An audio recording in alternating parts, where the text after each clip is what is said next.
Ayan, sino ba naman ang hindi mabubuking? Halatang halata na naman po sa kanilang kilos, especially si Kalingap Dan, kasi iba na po yung pag-care, pag-aalaga niya kay Joy. Pansin niyo ba?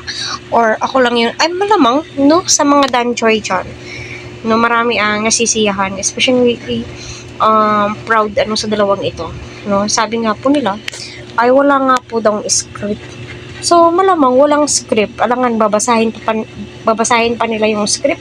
Sila na po bahala doon. Pero very natural po talaga silang dalawa.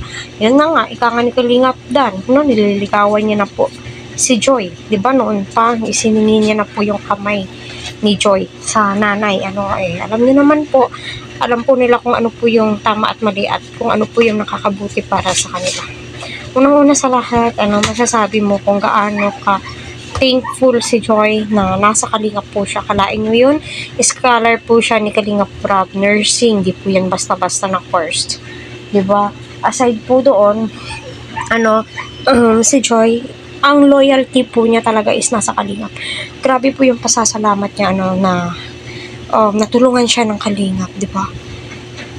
Grabe, ang laki po ng pinagbago. Yun nung dating pinagtagpi-tagping trapal. Ngayon, ang ganda ng bahay. Aside doon, pinapaaral po ni Kalingap Rob, ng nursing.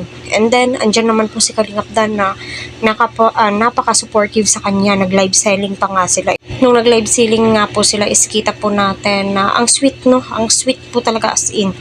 Hindi mo po namamalayan, uy, ganun na pala sila ka-comfortable. Dati noon is medyo si Joy ay nag-a-adjust kay Dan. Pero ngayon, kita nyo, di po naiaalis sa mukha nila yung palaging nakangiti.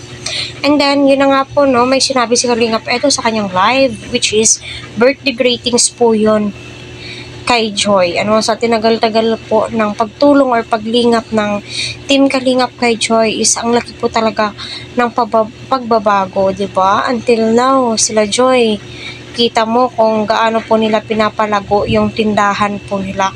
At mararamdaman mo na sobrang blessed po sila sa lahat ng bagay.